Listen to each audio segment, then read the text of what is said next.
नमस्कार, मैं रंजना, आप देख रहे हैं सोका टाइम्स। दोस्तों, आज है 15 अगस्त। 15 अगस्त के उपलक्ष्य में आज हम देश का 77वां वर्ष पूरा कर चुके हैं और 78वें वर्ष में कदम रख चुके हैं। देश को आज़ादी 1947 में मिली थी। इसी आज़ादी के जश्न को आज हम सेलिब्रेट करने पहुँचे हैं सेक्टर 12 के हेलीपैड पर, जहाँ पर हमने स्वतंत्रता दिवस को कवर किया।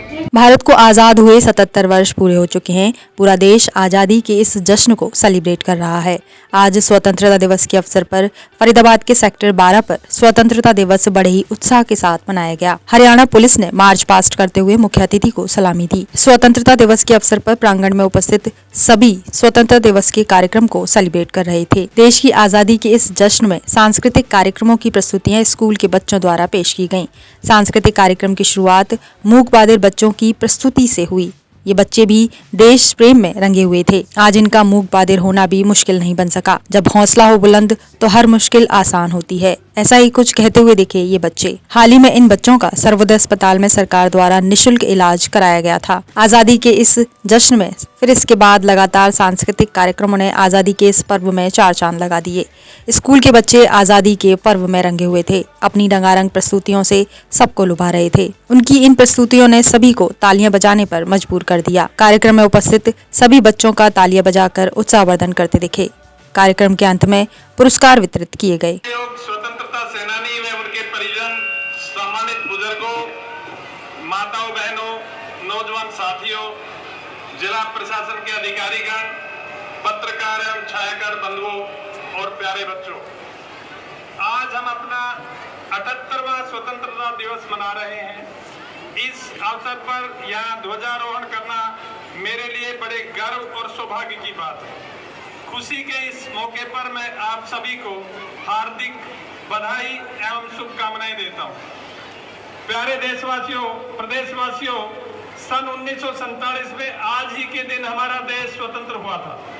मैं इस मौके पर देश की आजादी के लिए अपने प्राणों को न्यौछावर करने वाले सभी ज्ञात अज्ञात शहीदों के साथ साथ उन जाबाज जवानों को भी सलाम करता हूं, जिन्होंने आजादी के बाद देश की रक्षा के लिए अपने प्राणों की बाजी लगा दी।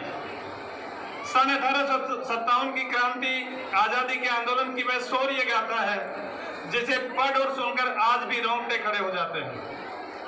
आजादी की इस लड़ाई में हरियाणा का अविस्मरणीय योगदान रहा है। यह क्रांति सबसे पहले अंबाला छावनी से शुरू हुई थी। मेरठ में क्रांति शुरू होने से 9 घंटे पहले यानी 10 मई 1857 को हरियाणा के वीर सैनिक अस्त्र शस्त्रों से लैस अंग्रेजों से जा टकराए। सन 1857 की क्रांति के दौरान अंबाला, हिसार, हांसी, नारनौल, रोहतक, रेवाड़ी, गुड़गांव, मेवात और सरसा क्षेत्रों पर का हर गांव क्रांति का केंद्र बन गया था।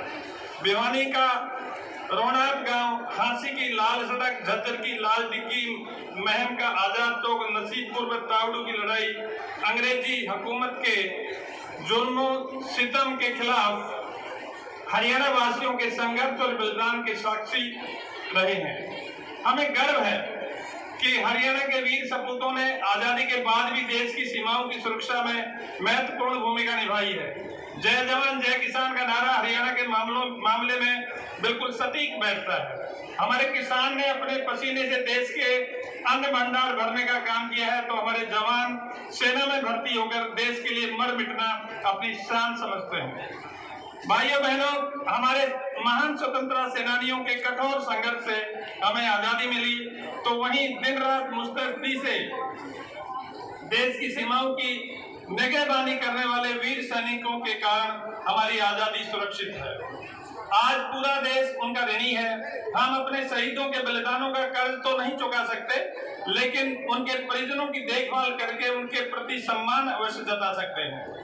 वर्तमान राज्य सरकार ने सैनिक व अर्धसैनिक कल्याण विभाग का गठन किया है। युद्ध के दौरान शहीद हुए हरियाणा के सैनिकों और अर्धसैनिक बलों के जवानों की अनुग्रह राशि को 50 लाख रुपए से बढ़ाकर 1 करोड़ रुपए किया गया है। वीर शहीद सम्मान योजना के तहत अब तक शहीदों के 415 आश्रितों को अनुकंपा के आधार पर नौकरी प्रदान की गई है।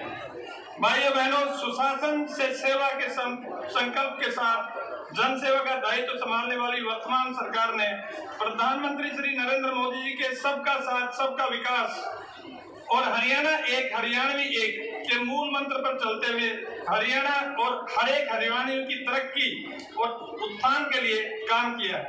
भ्रष्टाचार के प्रति जीरो टॉलरेंस की नीति अपनाते हुए पारदर्शी शासन दिया। देश की आजादी से लेकर लंबे समय तक गरीब कल्याण की बातें तो खूब की जाती रही, लेकिन सरकारी योजनाओं का लाभ पात्र व्यक्ति तक नहीं पहुंच पाया। पंडित दीनदयाल उपाध्याय जी के अंत्योदय के दर्शन के अनुरूप वर्तमान सरकार ने प्रदेश के सभी परिवारों का पहचान पत्र बनाया, जिससे पात्र परिवारों की पहचान कर योजनाओं को लाभ देना सुनिश्चित किया गया। आज जनता और सरकार के बीच सीधा संपर्क है।